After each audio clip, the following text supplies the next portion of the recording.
This video is sponsored by Christoph Frey. For excellent poly horror games, check the link in the description below for some of his works. Previously on Into a Dream. Who might the happy couple be? Did something just happen? What? And so the journey continues.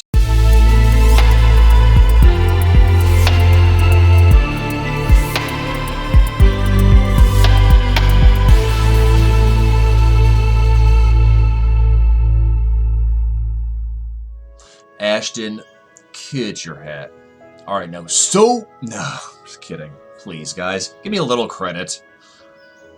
Much better. Anyway, what's up, y'all? Boogie Night here, and welcome back to Into a Dream.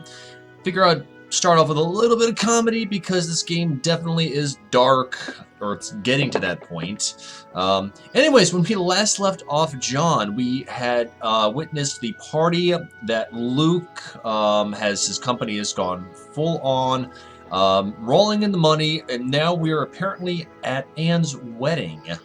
His daughter that we met in the first episode. However, along the way, we kind of witnessed almost like a very snap to almost hallucination of a flash of light and what looked like a raven or a dark-winged bird. So we have a few things we got to do. Our end game right now is to get into... Please, sir. I told you already, haven't I? Kindly wait outside. Please. All right. Oh, yes. Right. We're supposed to get into the church that's over just past this dude. We have a number of avenues we can do. I think the first thing we got to do, though, is we're going to give the slice of cake to that person that we met outside the gates. And then this gentleman over here said if we pick a song from Hamilton, we should be able to dislodge Michael, who we met in episode 2, also known as the jerk. Said something else. To get him away from this lady, we can talk to her. But if we play the procession, the wedding procession, maybe Anne and Luke and the gang will emerge. So we have different avenues. But one thing we want to do right now, like I said, is give this cake to the woman outside the gate. Because maybe she can help us? I don't know. It's worth a shot.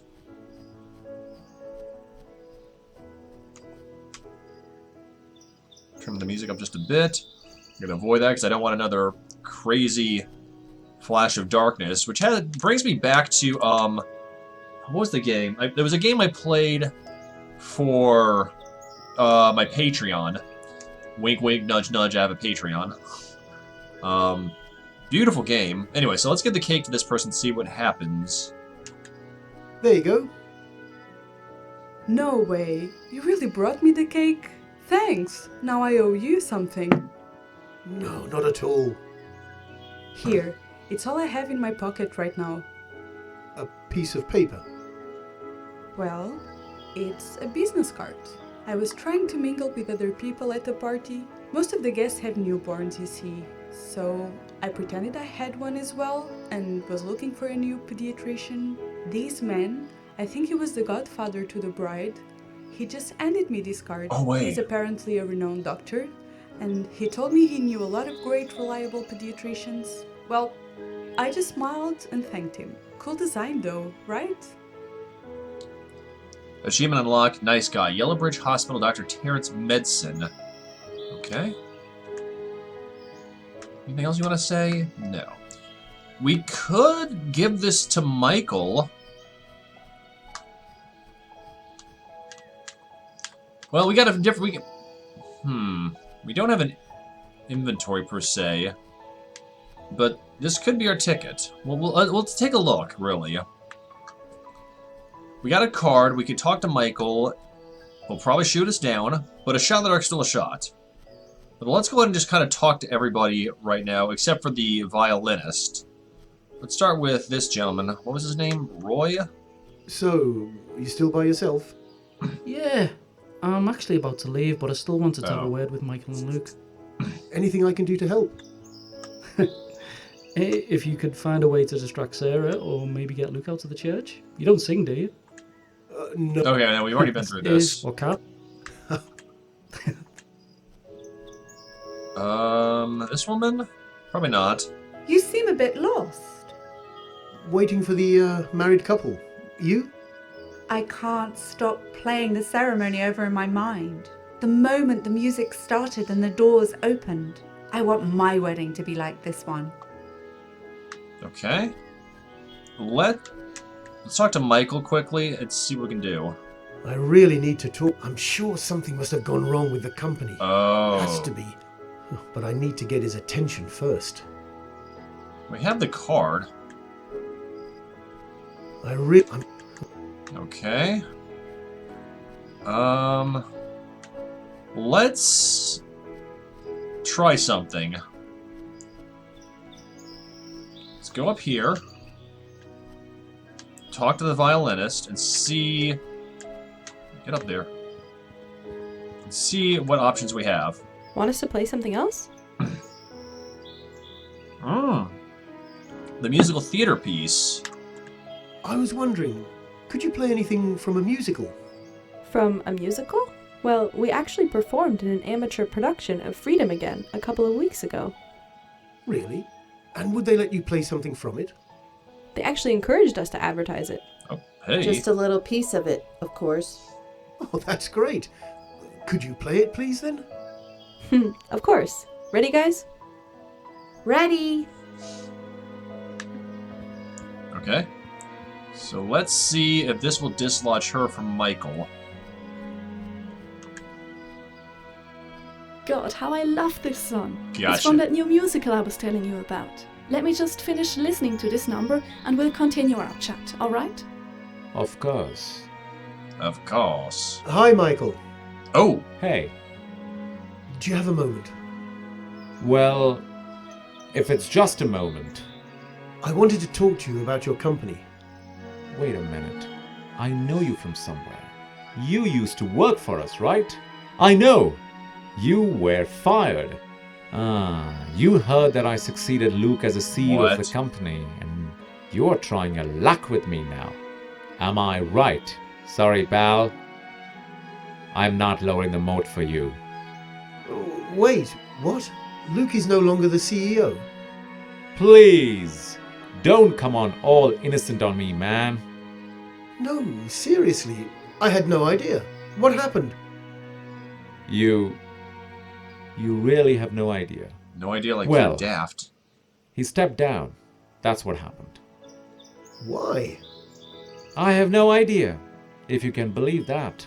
He asked me to trust him, with no questions asked and no explanations. Absolutely nothing. Nada. Zilch. And as a best friend, I both wanted to trust him and ensure everything was fine. But well, here I am, still as clueless now as the day he stepped down. Is he still working for the company? Or... Nope. I have no idea what he's doing. But with the shares he's sold, he probably doesn't need to work for a while. Wow. Thanks, Michael. You're welcome. I need to talk to Luke. Thanks again. Okay, so now He's we inside the church with Anne and Rita. See ya.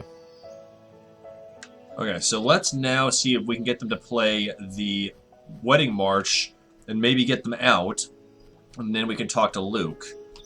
Maybe... Come on, there you go. Maybe that Raven meant something. Want us to play something else? Could you play the song that started the ceremony? Sure. Ready, guys? Ready? Here we go. Buckle up. Let's... This is it! The song that started the ceremony. Okay, let's see if this works. Let's bust a groove. Ah, gotcha. Wow. This is absolutely stonking beautiful. Hello there, Luke. John, I haven't seen you in ages. Do you remember John, darling? John? Oh yes, by our little house in the woods. Wow, her voice Right? is still young. I'm so glad you could come to my wedding, John. How are you? I'm fine. Thank you. And congratulations. Thank you. Sorry to bring this up, but May I ask you something, Oh, Luke? there's Rita. Sure, tell me. I was talking to Michael and he told me you left the company. Michael, he... Anne, darling, isn't that the photographer looking for you? Oh, it is. I'll let you two speak. We'll talk later, John. See you later, Anne. I still love that You talked to Michael? dematerialization. What happened, Luke? Well, my mother died, John. Your mother? Yes. She got extremely sick and I had to take care of her. All my energy had to be dedicated to her. Eventually she passed away. Oh, I'm sorry to hear that. It's okay. There was nothing we could do. Can we please change the subject now? This is neither the time nor the place for this. Sure. I'm sorry. Don't worry about it. Let's talk to Rita quickly. Rita, may I ask you something? Oh, hi there, John. Yes, of course. What's up? How hard did Luke take it? His mother's death, I mean. Oh, pretty hard. She was still young. But that was years ago. Anne was 9 or 10 years old, so... That long ago? I'd no idea. Yeah, Luke was down for quite a while. I thought it was much more recent. How did he handle it? There's this old recording of his mother singing to him when he was a baby. He used to tuck Anne in her bed with that little doll that belonged to his mother. And he'd sing that same song to get her to sleep or whenever she was feeling blue. During the period after Isabel passed away, he listened to that recording almost every day. One night he fell asleep on the couch, and when I went looking for him, he had a headset over his ears and that doll held against his chest. I guess it was his way to keep her close to him. Of course. It makes sense. Well, he eventually got over it. Apparently. After all, it's only natural that you see your parents die and not the other way round. I also believe his work helped him cope. Oh. His work? I thought he left the company to take care of his mother. What? No, not at all. It was all so fast. Actually, the company took off slightly after she passed away, thankfully. I can't even dare to imagine what would have happened if he went bankrupt. But you're saying he's still the CEO of the company? He is, yes. Oh, thank you, Rita. You're welcome, John. Okay. So... this is starting to manifest a little bit more now, that Luke, as someone who buries himself in his work, particularly when I'm going through some stuff, but Luke is keeping secrets from Rita. She still thinks he's CEO of the company. When Michael outed Luke that he's no longer... Let's talk to Rita again quickly. Rita, did you say how Luke overcame his grief when his mother died? He just listened to a recording of his mother singing to him over and over again, and shifted his focus to his work, which started to gladly take off.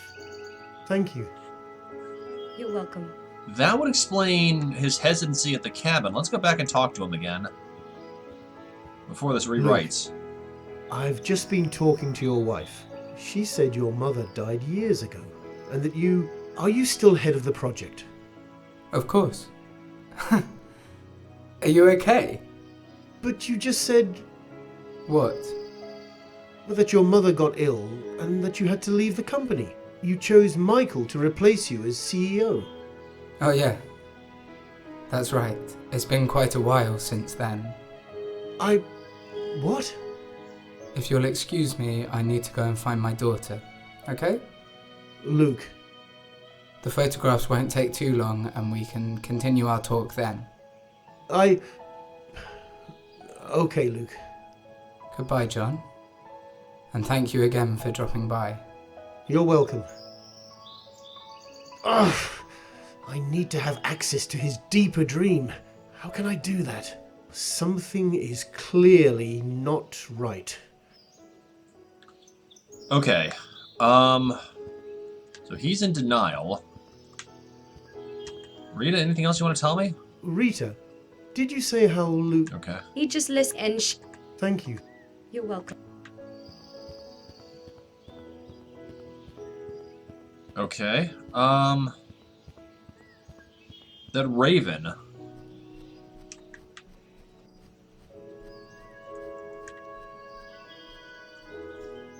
The music? You seem a bit low. No. Wait. I want. Let's see now. Okay, he's not gonna do anything. They're not gonna do anything. It's not that Eli person. Nothing there. Let's go see if that girl's still there. But that raven, it's bothering me.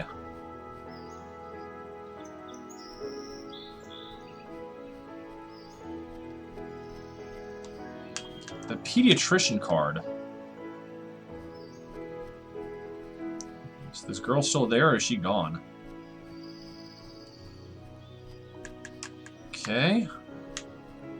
Is there any further place we can go? No. Everything is in that one area. Why don't we have the card? We need to look for the pediatrician, maybe? I guess we'll just start button mashing. Unless... So both Anne and Luke have dematerialized, so they're out of this dream. So I feel like Rita... Anything else they can play for us? Want us to... Luke?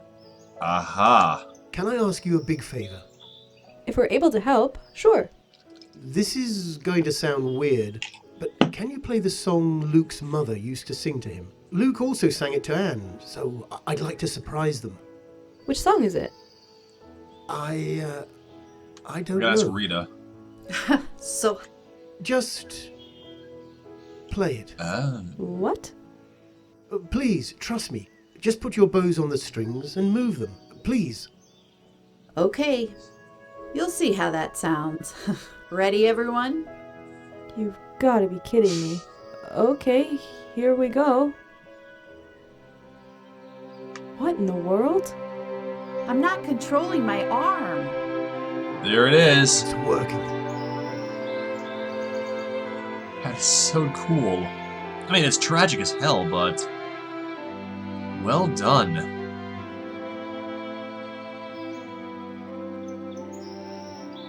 Now we're really kind of getting into the Inception piece and rewriting the dreamscape.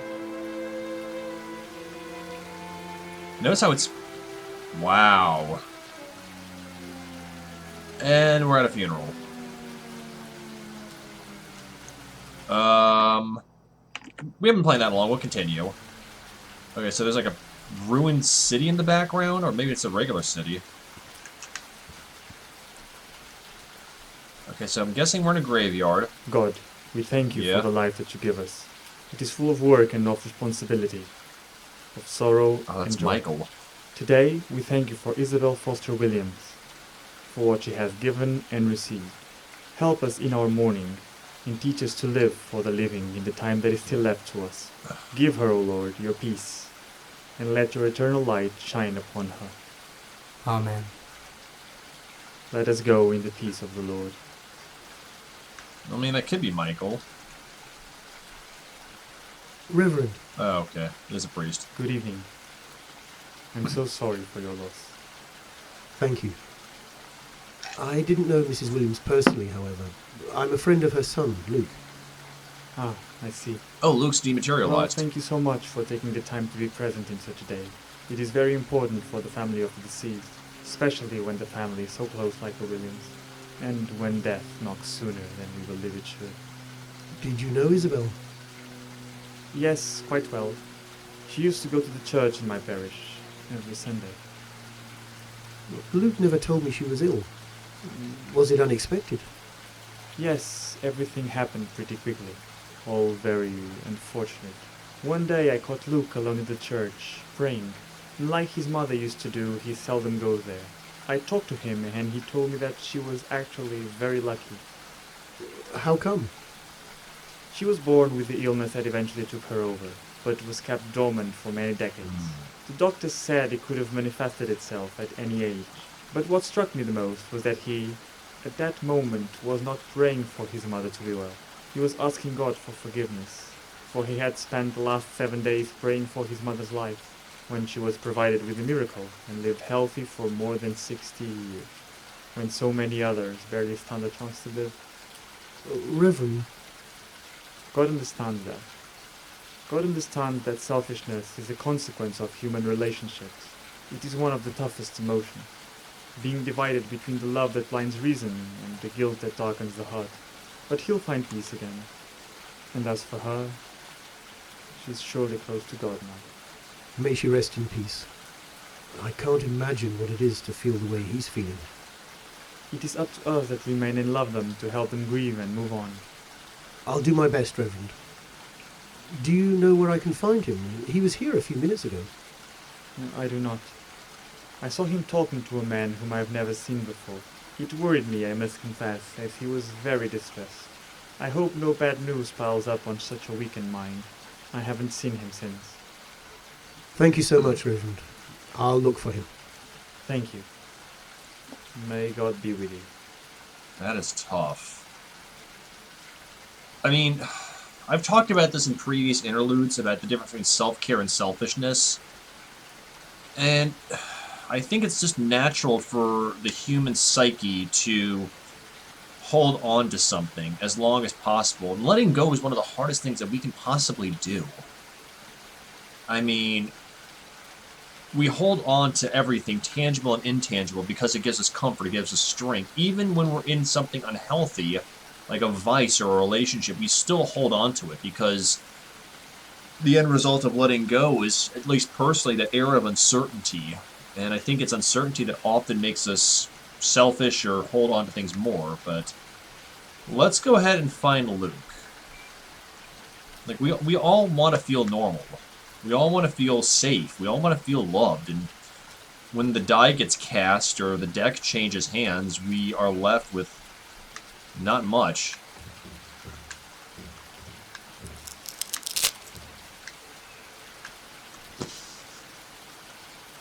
Welcome back to Limbo, y'all. Or Turn Tack, or Inside, or a myriad of other games that involve platforming hells.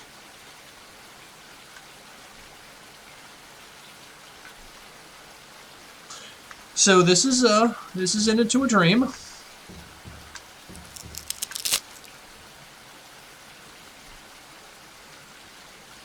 So this is Into a Dream.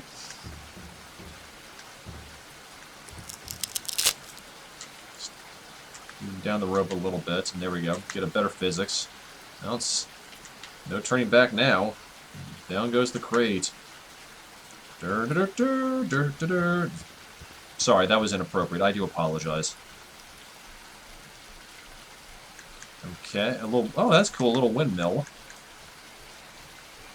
Follow the power lines. Show me the lighthouse.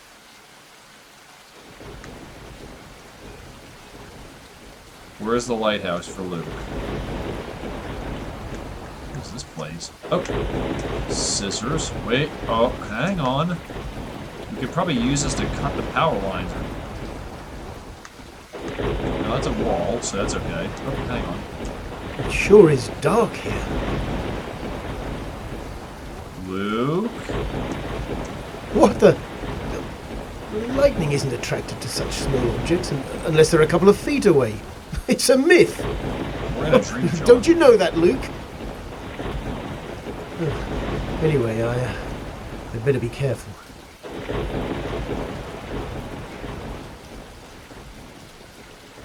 Luke's in depression, John. Be kind.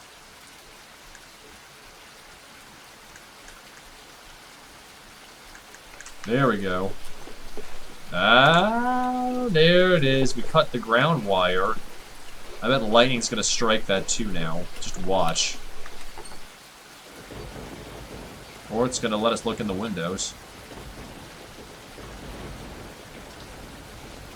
game is clever. It sure is dark here. Oh wait, hang on. Whoa!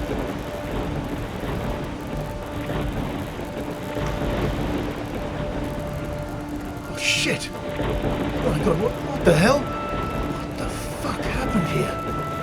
Luke. Where's Luke?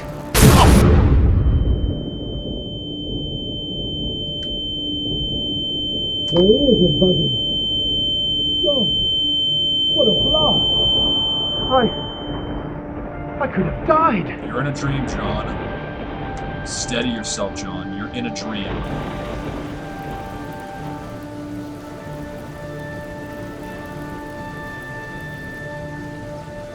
Oh, damn.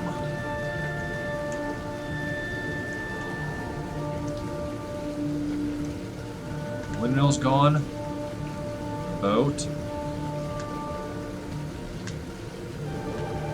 Now we really have a sense of urgency to find Luke. This could be what caused him to have his complete and utter breakdown. Maybe. Okay, is this part open? The rectory? Luke. Luke? What have you done, Luke? Leave me alone, please. If we tell him, we could lose him. Let's not. Luke, please, just talk to me. What's the matter? I miss her, John. I know it's tough. I lost my mother too a while back, and it's hard. But you'll get better. No, I won't. This day ended it for me. It'll get better, I promise. You know nothing. You understand nothing. Luke. Where's your family? Are they all right? They're upstairs. Right. Good. How are they dealing with all this? Anne? Not very well. But I hope she'll get better. She will, Luke.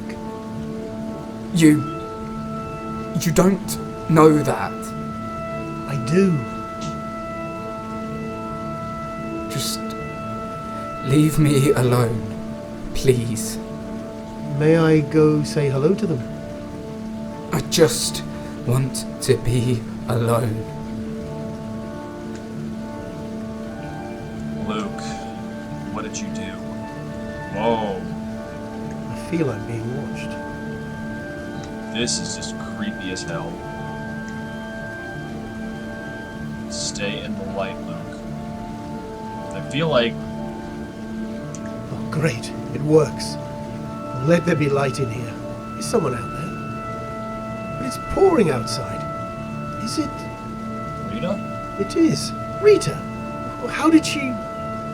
I can't take it anymore, Mum. It doesn't talk to me. Oh, God. I don't know, Mum. I think it's not going well, but... How is that possible, Mum?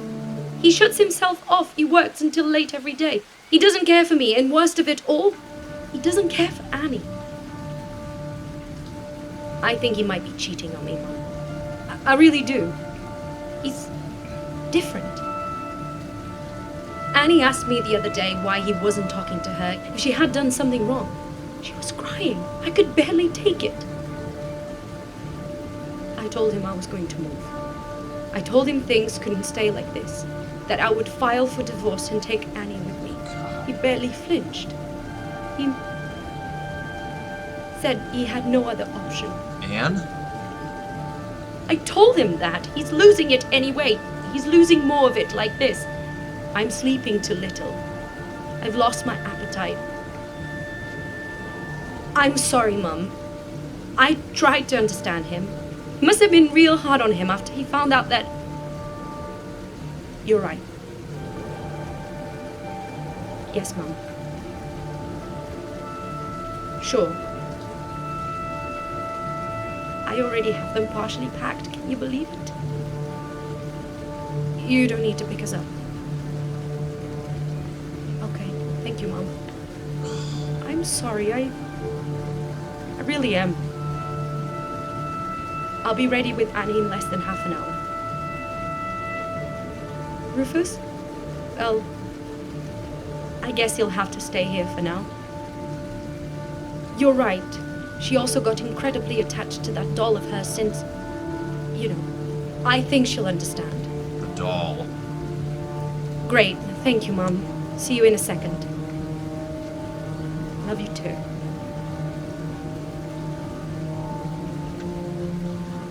She dematerializes. Anne? Oh, thank Gwen. I thought for a second she was the one in the shed. Is this your doll? Yes, her name is Joanne. She belonged to my grandmother Isabel. Her mother sewed it for her when she was little. She then gave it to my daddy soon after he was born. He told me that he played with the doll until he was 4 or 5. But you know, he got into school and Grandma didn't let him take her with him. He did not make many friends at first, and Grandma had left Joanne in the box. So he decided to make a friend, an imaginary one, and played with him until he was around 12 or 13 years old. Oh, I had no idea. I didn't have a lot of friends either, you know. I was so sad after my first week of school that Daddy told me this story himself. He had remembered Joanne and went looking for her. He had found her in a box lost in the attic, cleaned her up and handed her over to me. She's so pretty, isn't she? She's lovely. Thank you. I really love her. Okay, Anne. Achievement unlocked, Joanne. And talk to me. Anne, you're all right. Oh, hello, John.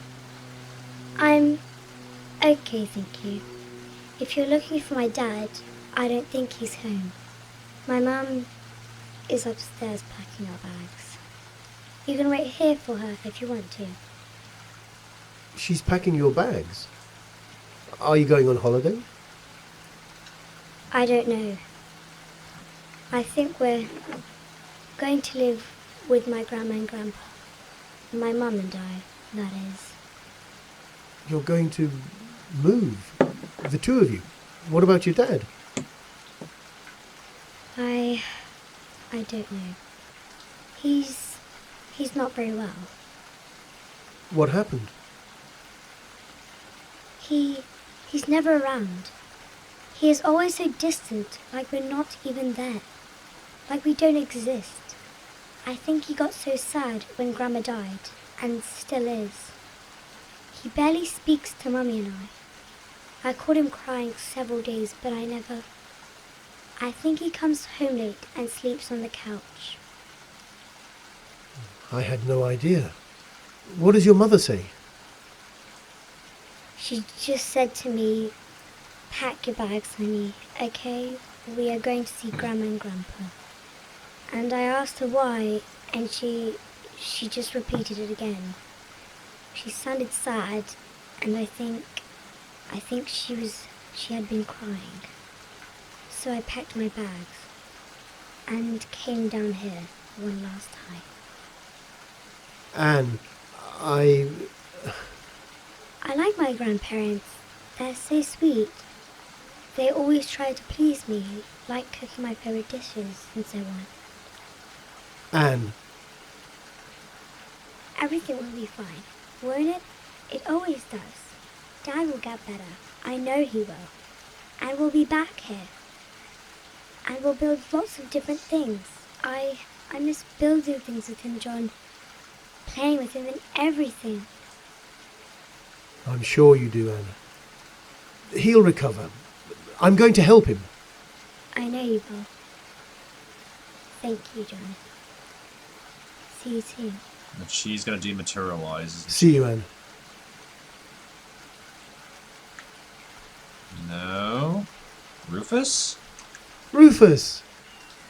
Come here, boy. Do you remember me? Rufus! Are you still afraid of me? Probably. Oh. He's not here. Oh God. The shed? Did Luke... Was that Rufus? Gwen's breath, I hope not. I just saw Rufus Kennel. Yes. He went for a walk with Daddy. Ah. We're leaving him here for now.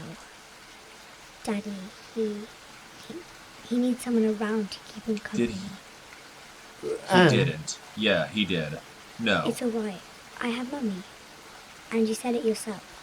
He'll recover, and we'll all soon reunite, the four of us. Of course. He killed Rufus? Oh my... Let's add some light here. These watching eyes are creepy as hell. Oh!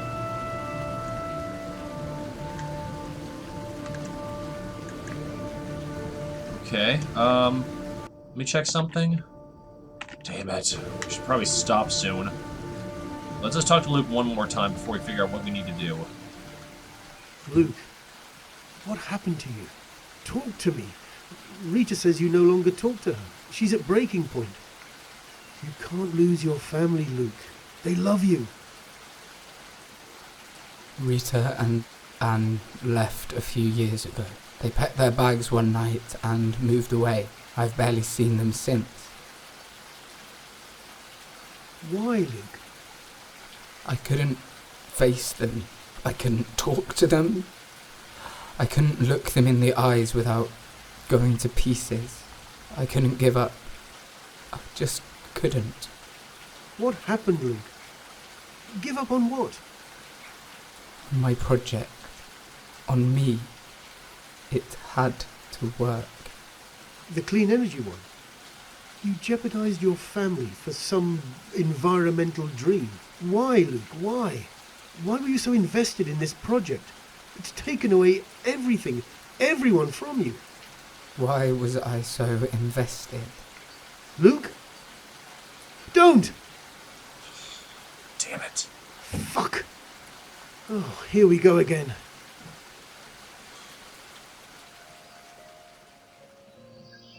We're back in the wood. Oh dear. Well, this is probably as good of a place as any to stop. There's a lot to take in. I know how Luke feels about investing so much in a project because it's the only thing that completes you. Pushing people away. I've definitely done that.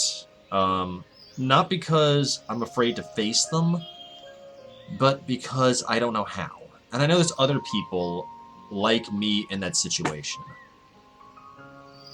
This game is getting harder and harder to play just because I can relate to it so much. Mind you, I haven't gone up and like harmed anybody, nor have I harmed myself. But I know the feeling of darkness. And I haven't brought this up in a little bit, but once again, I will probably, since this does deal with heavy subjects, I will put links in the description below to free resources where if you are going through a troubled time, you can get help. Because there is hope out there, as John has stated plainly to Luke. I might have to take a few days off before I get back into this game.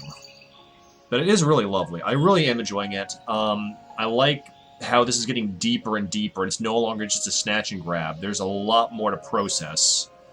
But let me know what you guys think. What do you like? What do you dislike? What works? What doesn't work? And while you're at it, if you like this, leave a thumbs up. If you don't like it, leave a thumbs down. Either way, it helps you know what works and what doesn't work for y'all, as well as I can also probably let the devs know what people are enjoying or not. So yeah, let me know what you guys think. And also, of course, a big thank you to Christoph Frey for being a sponsor of the Boogie Night Project. If you like low-poly horror games and emphasis on character development, plot, ambience, fear factor, check him out. Links in the description below. Guarantee you will not be let down. So with that being said, before I call it a night, if you like the Boogie Night Project and you want to find out more, I do have a Twitter page as well as a public Discord channel, and links to both of those are in the description below, as well as a link to my temporarily defunct Twitch page And hey, if you are interested in doing a little bit more for the Boogie Night project, I do have a Patreon where for as little as $1 a month, you get access to exclusive content such as the patron-only section of my Discord, as well as patron-exclusive uploads that go up every Saturday. And I am doing patron requests. And just know that all investments from the Patron Cabal are going towards getting me a better computer and eventually better equipment so I can give y'all a better experience in turn. So, of course, a very massive thank you to the support of the Patron Cabal, whose names will fly up somewhere around here.